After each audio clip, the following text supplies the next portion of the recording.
ಎಲ್ಲರಿಗೂ ನಮಸ್ಕಾರ. ಇವತ್ತು ರಾಬರ್ಟ್ ಫ್ರಾಸ್ಟ್ ಬರೆದಿರುವ ಫೈರ್ ಆ್ಯಂಡ್ ಐಸ್ ಎಂಬ ಕವಿತೆಯ ಸಮ್ಮರಿ ನೋಡೋಣ. Fire and ice. Some say the world will end in fire, some say in ice. From what I have tasted of desire, I hold with those who favor fire.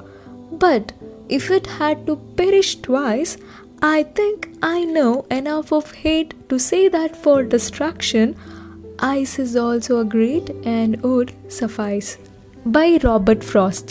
ಈ ಕವಿತೆಯಲ್ಲಿ ಕವಿ ಈ ಜಗತ್ತು ಹೇಗೆ ಕೊನೆಯಾಗಬಹುದು ಮತ್ತು ಯಾವುದರ ಮೂಲಕ ನಾಶವಾಗಬಹುದು ಎಂಬುದನ್ನು ಪ್ರಕೃತಿಯಲ್ಲಿರುವ ಬೆಂಕಿ ಮತ್ತು ಮಂಜುಗಡ್ಡೆಗೆ ಹೋಲಿಸಿ ತನ್ನ ಆಳವಾದ ಕಲ್ಪನೆಯನ್ನು ವ್ಯಕ್ತಪಡಿಸಿದ್ದಾರೆ. ಈ ಪದ್ಯದಲ್ಲಿ ನಾವು ಎರಡು ಗುಂಪನ್ನು ನೋಡಬಹುದು. ಮೊದಲ ಗುಂಪಿನ ಜನರು ಹೇಳ್ತಾರೆ ಈ ಜಗತ್ತು ಬೆಂಕಿಯಿಂದನೇ ನಾಶವಾಗುತ್ತೆ ಅಂತ. ಇಲ್ಲಿ ಬೆಂಕಿ ಅಂದರೆ ಮನುಷ್ಯನ ದುರಾಸೆಗೆ ಹೋಲಿಸಿದ್ದಾರೆ.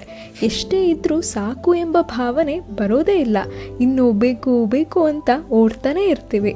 ಪವರ್, ಫೇಮ್, ದುಡ್ಡು, ಅಧಿಕಾರದ ಮೇಲೆ ಇರೋ ದುರಾಸೆಯಿಂದ ಇವುಗಳನ್ನು ಪಡೆಯೋಕೆ ಏನು ಬೇಕಿದ್ರೂ ಮಾಡುವ ಜನರು ಇದ್ದೇ ಇದ್ದಾರೆ. ಪರರಿಗೆ ನೋವು, ಸಂಕಟ, ತೊಂದರೆಗಳು ಉಂಟಾಗುತ್ತೆ ಅಂತ ಗೊತ್ತಿದ್ರೂ ಸಹ ತನ್ನ ದುರಾಸೆಗೋಸ್ಕರ ಸ್ವಾರ್ಥಿಯಾಗಿ ಎಂಥ ಕೆಲಸ ಬೇಕಾದರೂ ಮಾಡುವ ಜನರು ಬದುಕುವ ಈ ಜಗತ್ತು ನಾಶವಾಗುವುದು ಈ ದುರಾಸೆಯಿಂದನೇ ಅಂತ ಹೇಳುವ ಗುಂಪಿಗೆ ಕವಿ ಸಾಥ್ ಕೊಡ್ತಿದ್ದಾರೆ. ಮತ್ತೆ ಕವಿ ಹೇಳ್ತಾರೆ, ಇನ್ ಕೇಸ್ ಈ ಜಗತ್ತು ಇನ್ನೊಂದು ಸತಿ ನಾಶವಾಗೋ ಥರ ಏನಾದರೂ ಇದ್ದರೆ ಅದು ಮಂಜುಗಡ್ಡೆಯಿಂದ ಅಂತ ಹೇಳ್ತಿದ್ದಾರೆ. ಸೊ ಇಲ್ಲಿ ಐಸ್ ಬಂದು ದ್ವೇಷಕ್ಕೆ ಹೋಲಿಸಿದ್ದಾರೆ. ಮನುಷ್ಯನಿಗೆ ಇನ್ನೊಬ್ಬ ಮನುಷ್ಯನ ಮೇಲೆ ಪ್ರೀತಿ, ಸಹನೆ, ಮರ್ಯಾದೆ ಎಲ್ಲ ಕಡಿಮೆ ಆಗ್ತಾನೇ ಇದೆ.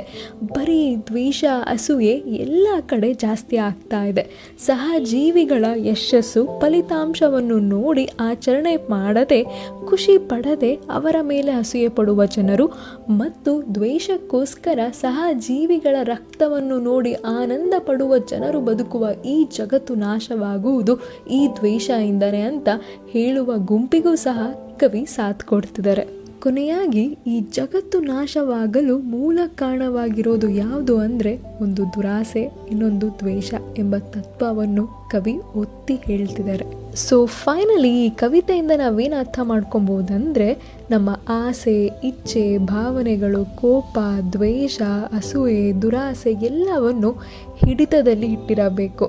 ನಾವು ಅವುಗಳನ್ನು ಆಳಬೇಕೆ ಹೊತ್ತು ಅವುಗಳು ನಮ್ಮನ್ನು ಆಳಬಾರದು. ಇಲ್ಲವಾದರೆ ಈ ಜಗತ್ತನ್ನು ಹಾಳು ಮಾಡುವ ಆಯುಧವಾಗಿ ಇವೆಲ್ಲವೂ ಇರುತ್ತೆ ಅಂತ ಕವಿ ಹೇಳ್ತಿದ್ದಾರೆ. ಈ ವಿಡಿಯೋ ಇಷ್ಟ ಆಗಿದ್ದರೆ like, share, comment, subscribe to our channel.